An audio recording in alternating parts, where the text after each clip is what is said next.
Greetings. I'm here today with one of my favorite human beings in the whole world and one of the best yoga teachers I've ever met. She was actually my teacher in the jungle 10 years ago in Costa Rica, the magical Dr. Liz Lind. And we're going to dive deep into some questions about yoga and specifically her yoga teacher training program, Lakshmi Rising, of which I was one of the earlier classes.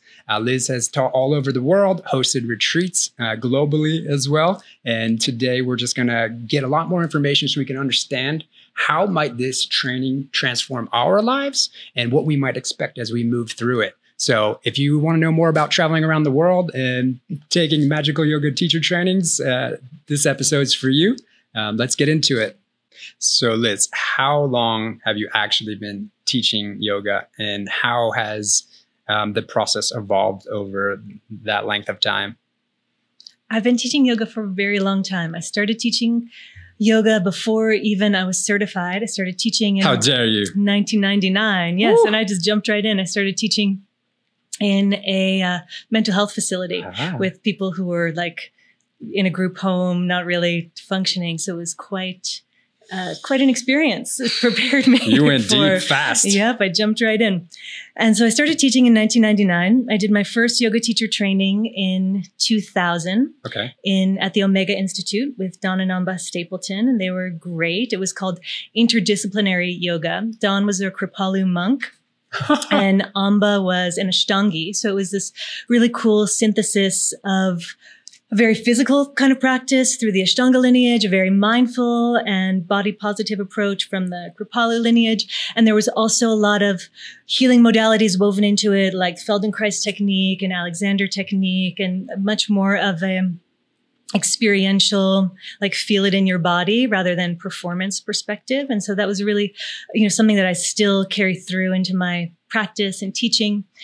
And I started teaching yoga teacher trainings back in 2008, I believe. Wow. And for 2009. And so for 3 years, 2009, 2010, 2011, I taught in my local community. I taught 10-month, 200-hour trainings where people would come on the weekends or 3-day weekends. We spaced it over time. And it was a great experience. Definitely learned a lot from it and have evolved a lot since then. And I really value, based on that experience, I really value being able to teach in an immersion form where people get to come for 3 weeks and only focus on the yoga and on their practice and not having to compartmentalize and then go home and do the laundry and go shopping or go to work or all the other things. The challenge of doing the weekend immersions is if you have a family or a job, you're just going straight through week after week after week with no downtime. Yeah. And there's not so much time to integrate it into, to integrate it into your mind and body and I think the heart. location really helps too. Is when you remove yourself from your common everyday environment, it's much easier to break the destructive patterns or the things that pull you. So you can really go much, much deeper, much faster. And that's one of the things that I've found to be most valuable. And absolutely, I think you have really done an amazing job of seeking out divine locations for people to do these experiences. Where are you teaching now? Where are you hosting these retreats? The container for me is one of the most important parts of the experience because, for example, in both Chinese medicine and Ayurveda, there's a whole branch of these healing systems about being in a beautiful and healthy location and how that is part of how we nourish ourselves. So the locations that we've chosen are really, special places that have beautiful landscaping and properties and beautiful architecture and design. And they're all quite different, from being on an eco resort in the jungle to being in a 1,000-year-old villa on a vineyard in northern Italy to being in the Algarve and this, beautiful contemporary modern building that is very minimal and spacious. So that there's a lot of, there's not just one specific thing that I look for when trying to choose a location, but it really is the full impact, the vibe that it has. So it's like, it's interesting because it's like, okay, you find a teacher that you really connect with, a program, a system that like, okay, this sounds like it resonates with me, but then you get to choose your own adventure. Am I doing the 1,000-year-old villa in Tuscany, or am I going to do the mountaintop in Portugal, or am I going to go to the beach? So that's really a beautiful thing of the whole package coming full circle. And that, you know, for everybody, it's different. Some people love the cold. Some people hate the cold. Some people love the beach. Other people don't like the beach. So I think having that diversity really speaks to a very broad audience. Yeah, there's something for everyone. And they're all places that honestly, everybody would wants to benefit from. Yeah, they're places that are nice for everybody. We pick bucket list places only.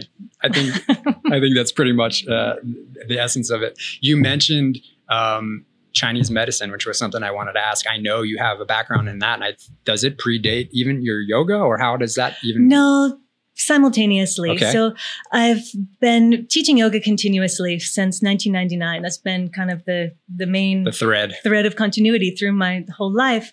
And through that process, I went to Chinese medicine school and have a master's degree in traditional Chinese medicine and like a international diplomat in Chinese herbal medicine, which not all acupuncturists take that route as well. But I love herbs and have studied Western herbal medicine and North American herbal medicine and Chinese herbal medicine and Ayurvedic herbal medicine. So that's all part of my lens. And yeah, so I graduated from traditional Chinese medicine school, acupuncture school in 2006. Okay. And then for 8 years, my real focus was having an integrative medicine practice. And it was a successful practice and a wonderful part of my life where at some points I was seeing 40 patients a week just like full on. And it worked so well with teaching yoga because I would have my yoga students who would come for acupuncture. I'd have my acupuncture patients that I would teach yoga and meditation and pranayama. You were part of the wellness hustle culture, it sounds like. Well, yeah. You were getting work done. I like to stay busy. You're the only person that I've ever allowed to stick needles in me, other than my tattoo artist. Very different. Well, hopefully it helped. I think it did. So you ran this practice for 8 years? Yep. Wow. And where was that? I started in Florida and then was in Newport, Rhode Island. Ah, beautiful. Which is my hometown. Uh-huh. And at what point did you actually see the vision for Lakshmi Rising and found that school? Well, I was based in Rhode Island and went to host a yoga retreat in Costa Rica at Naga's retreat center. And I went with his sister, who was my best friend.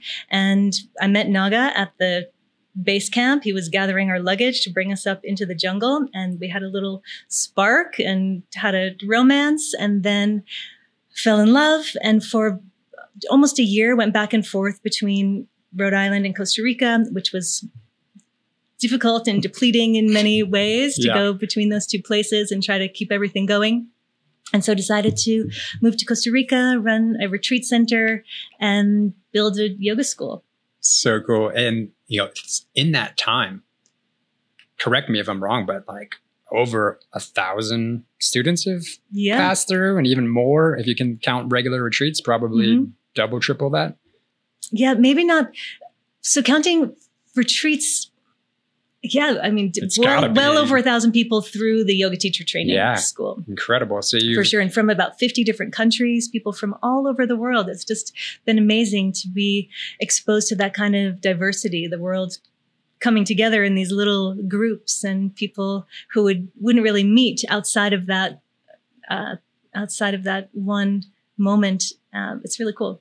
I had been practicing yoga for about 6 years when I decided to take a yoga teacher training, and it was a big transition in my life. I had actually sold a business, ended a relationship, and was trying to figure out what was next. And I felt like yoga had helped me so much already, just practicing in my local studio. And I wanted to go deeper. I didn't want to be a teacher per se, but I wanted that transformational experience. When I found your bio and Naga's bio on the website. I was like, wow, this sounds amazing. And, then I saw the location, and I had been familiar with Costa Rica, and I was like, oh, I got to go do this. And, it was 3 weeks. I ended up staying for 3 months because I love you guys. And that's all you're supposed to stay in Costa Rica before you have to leave. And it totally changed my life. It changed my perspective on health, on wellness, and on yoga, right? What I was getting in a studio environment at home was great. And I'm pretty happy that I had a solid foundation when I came into the retreat, because it did help me stay up with the pace, because there's a lot of information and we go deep in a lot of different areas. But the value that I got from that 3-week experience, it was one of the best 3 weeks of my entire life. So thank you, Liz. I don't know if I ever got to tell you that, but thank you. You're very welcome. Thank you for telling me that. Yeah. So I think you're doing God's work, and it's beautiful that you keep getting to share this. Let's talk about the actual transformation. Typically, these retreats are 200-hour yoga teacher trainings. Is that correct? The way that the training program has evolved over these years is that there is a 200-hour training over 21 days, or people have the option to do the 200 hours over 2 weeks in person, and then it's a hybrid. They have a week of online stuff, pre-recorded, self-paced, that they can do once they go home. They still get the certification after the 3 weeks because of the immersive nature that they get. All of the hours are in there, but then they have the extra content so that they have everything that they need within that, to get the credential. And overlapping this, we also offer the 300-hour training, which is the next level for the Yoga Alliance, like where you do what you do after you do the 200-hour, you do a 300-hour or another 200-hour. But the 300-hour training that we offer is overlapping the 200-hour training. So after years of trial and error and offering a unique 300-hour program, what I found really challenging was that there's no baseline. We would have people coming who, had taken an online training and had never taught. We had people coming who just taught meditation and didn't really know anything about the postures, people teaching Kundalini, or even people teaching Vinyasa. There was no real commonality to what people were coming to the 300-hour training with. So what was happening was we were just repeating the 200-hour curriculum, not telling the 300-hour students, but just repeating that so that they all had this foundational information that, yes, maybe you can memorize and just rattle off Patanjali's 8 limbs, but that really doesn't mean that, that's what Google's for. That really is not going to do you any good. So what works really well is we have this 300-hour training that's overlapping the 200-hour training. So there is some shared content, but what works so well with the shared content is that because there's so much diversity in the 300-hour cohort, people who are maybe hearing some of the information for the first time get to hear it for the first time. Yeah.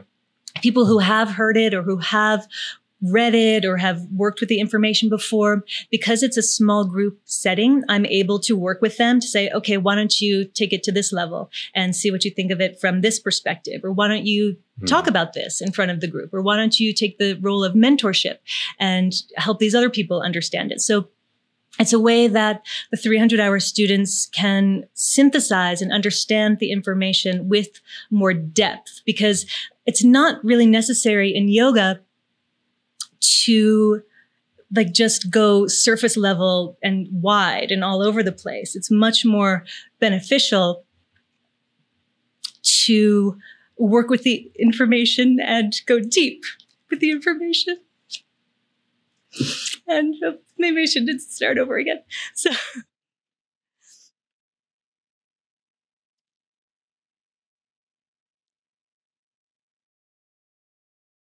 Okay. So with the 300-hour content, or with yoga in general, it's much more beneficial to not necessarily go wide and superficial with the information, but to focus in and go deep.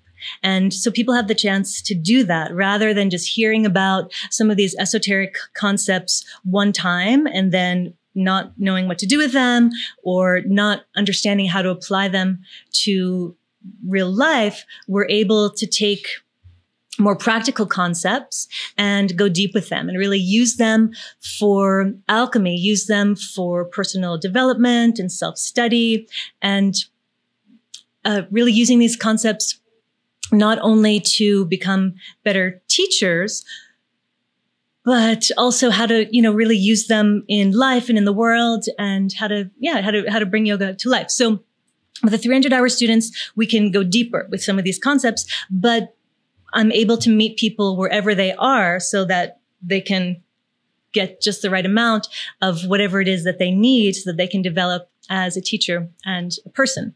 Well, can I cut you off for a moment? Yeah. So as someone who has taught different variations of yoga, postural meditation, probably one of the most challenging things, in my humble opinion, of being a teacher is actually holding the space for people on different levels. But the beautiful thing here is that everybody in that room, everybody in that group was put there for a reason, and they're all a reflection of us, right? And the person who's being exposed to this information for the first time and the person who's being exposed to it for the 500th time, they're all receiving something. And if this person who's receiving it for the 500th time is paying attention, they're learning from the person who's seeing it for the first time, because this is going to be their potential student soon, right? So we're getting the same information through different lenses through this vast experience. And about going deep, and I have always loved Bruce Lee, and he says, the master doesn't learn to do 10,000 kicks. He does one kick 10,000 times, right? So it's all about, like you said, going deep. And I think the path of yoga is so broad and so mysterious and so magical. Different parts resonate with each of us, and that's what makes it really interesting.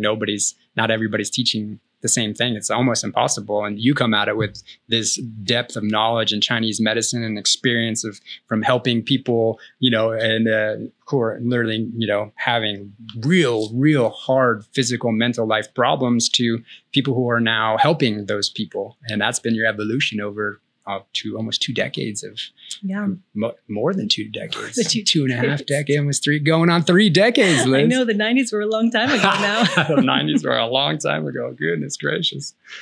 Okay. But so with the 300-hour students, they have more hours in the day as well. So it's not all overlapping. They also have early morning meditation and chanting, where we work with different mantras. And as our final project or final experience of that, we have a puja together. So we bring it into ritual form, ceremony form.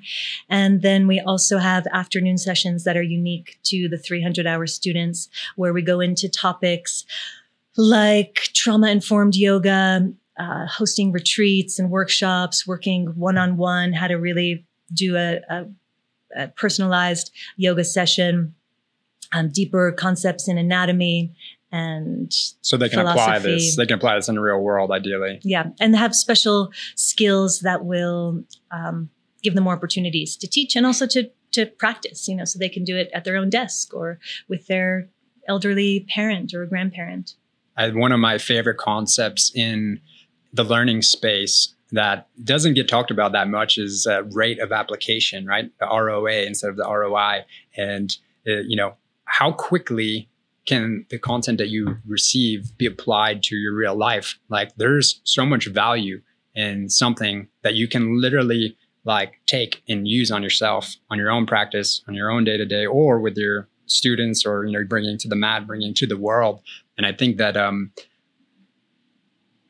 nobody can take in all the information from a yoga teacher training in one go. It's just impossible. But if you can take back just a few key tools that you can instantly apply, not only did you get the adventure of a lifetime, but you got some real world actionable steps. And I think that's how you really close your trainings, and why people, leave just raving fans and sending their friends and their family back, because I've seen that happen over and over again. It happens. It's really nice. And our whole approach is learning by doing. It's experiential learning. It's not just academic theoretical learning. And I value academia and that type of understanding and study, but that's really not what we do best. And so we come and you do projects and you apply it to life, and you're actually feeling it and experiencing it and applying it so that you know how to do that. And you'll have real life tools of what the stuff actually feels like. And it's easier to remember when it's an embodied experience rather than something that's just in the head. Mm-hmm. Yeah. Oh, yeah. The difference between, wisdom or knowledge and information, right? We can, and like I said, anybody can Google anything and know what the 8 limbs are, but actually being able to apply them to real life or even see them as they're unfolding in our everyday. That's the beauty of yoga, or going deep on anything, right? That's what yoga is for. Yoga, I mean, really is to experience in the present moment. And even when we start to learn about it in a hypothetical way, it takes us out of the moment. And so that's the whole point of the experience is to be in the moment. Yeah, it's like being the witness and the doer at the same time, and finding some sort of balance and harmony in all of that. Easier said than done. Yeah, oh my goodness, yeah. 200-hour training. Is there really like a specific type of person that this is set up for, like that gets the most value out of this? Or are they really encouraged to say yes and come on this retreat because it really suits them? We have such a diverse group of people coming from all ages and backgrounds and physical fitness levels. Some people who have had strokes and are still learning how to get back into their body and gain symmetrical control of their movements. People who have just finished up chemotherapy and getting the sensation back into their feet and just their spirit back into their body. People who are professional athletes, free divers, all sorts of different levels of physicality and fitness. And I would say that the emphasis of the training is not going in depth in these really extreme asana. Like if you really, your main focus is learning how to do a handstand or learning how to have your leg behind your head, this is not the priority of the training, although it's something that you'll understand the mechanics and learn some tools of how to do that, but it's not the focus. The focus is how to make the practice adaptable and therapeutic rather than competitive or performance-based. Mm-hmm.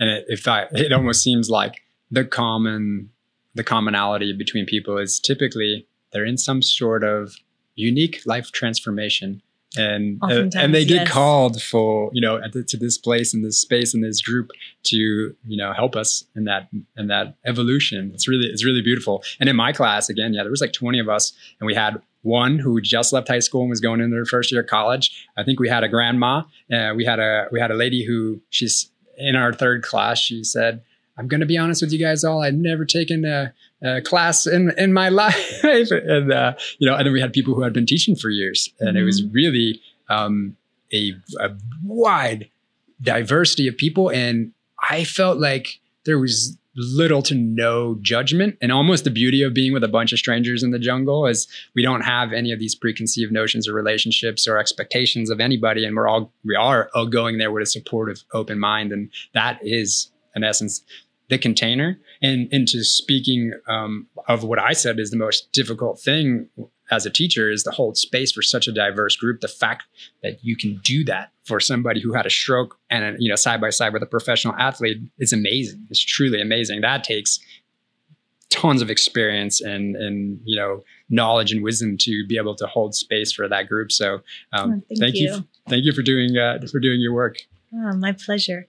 And I think it's something that I love about it is that every single group that I experience, everybody is supposed to be there. Everybody's there for a reason, and everybody has something to add to the group and teach to the group. Yeah. And it always is the most perfect synchronicity of who shows up for any particular time. I mean, I couldn't plan it better myself if I was up there being like, okay, this person should come in May, this person should come in January. I mean, the perfect people sign up at the perfect time. So that's always great.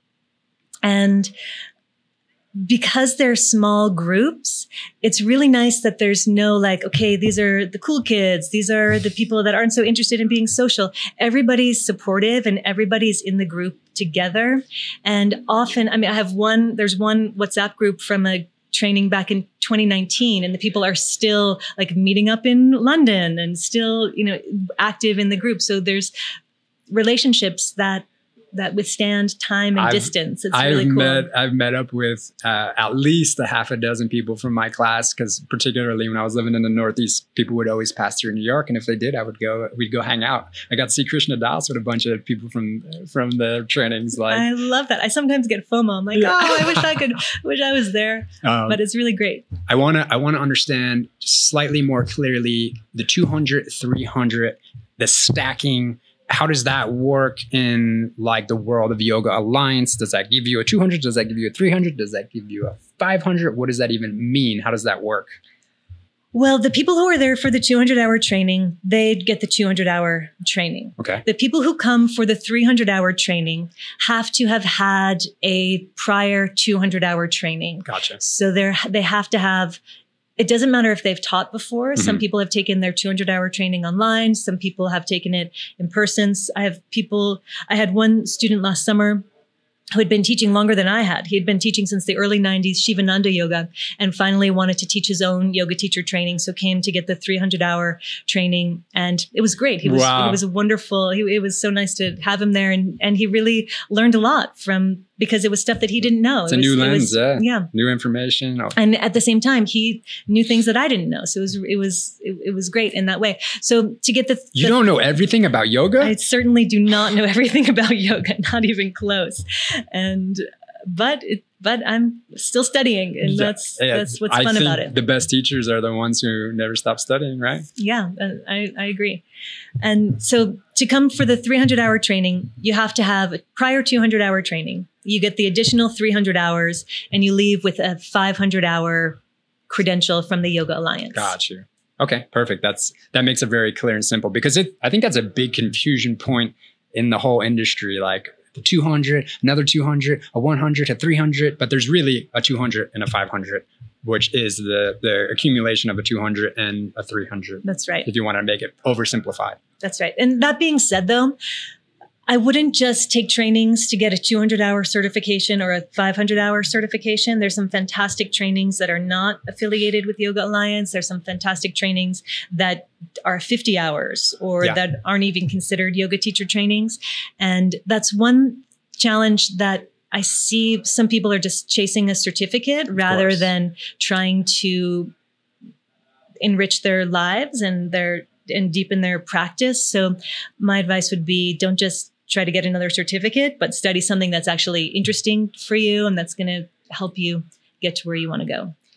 So, okay, a different type of guest, right? So I had this experience once. I was traveling in India with my wife. She wanted to go do this incredibly deep Ashtanga training. I was like interested, but not super. But we were traveling together. So we asked the retreat center, hey, can we both come, but only one of us take the training? And I literally stayed on the grounds and I painted and I meditated while she did this super deep Ashtanga practice. Did you guys have some sort of offering like that now? Is that correct? Where you don't have to take the training, but you can come on the retreat? Mm-hmm. Yeah. And I'm really excited about this option because it's such a nice way to have former students come and hang out and reconnect, or to have significant others or friends and family come and join. So we have right now a retreat option where anybody can come. You don't have to be connected to Lakshmi Rising or me or somebody else who's there in the training. Anybody could come, and the retreat option has the same start date as the yoga teacher training, so that the retreat guests are also part of the opening circle and understand the concepts and what we're all working towards together. They're part of the Kula and are going to support the container in that way. And then for the retreat guests, they have the option of joining the morning meditation and chanting sessions, the morning asana classes, all of the meals, and they're also able to drop into any of the content that they want to. So they can come to the 200 and the 300-hour content if it's something that they want to explore or just get their toes wet, but they don't have to do any projects or assignments. They can just come and enjoy it, or they can not participate in any of it and just get the morning classes and meals and then go off and enjoy the landscape and the excursion options or the beautiful properties. So it's really great. And the cool thing about it is because it costs us the same amount of money to have them there, they can come anywhere from 5 to 14 days and it's the same price. They don't have to pay more, because since everybody has to arrive at the same time, we're not going to turn the room over and have somebody else join, because when people drop in the middle, it changes the group dynamic a bit. Absolutely. It doesn't work so well. No. So we like everybody there to start so that we can all be a family together, and then they can stay up to 2 weeks and go as far into the training as they want to. So it's great for people who have already taken the training and they just want to get a little refresh or a little nourishment. It's great for people who have a significant other on the yoga training and they want to come along for the fun of it. It's great for people who just want a retreat experience and have that community. So it's a fun option. It's working really well. Retreat yourself, right? Exactly.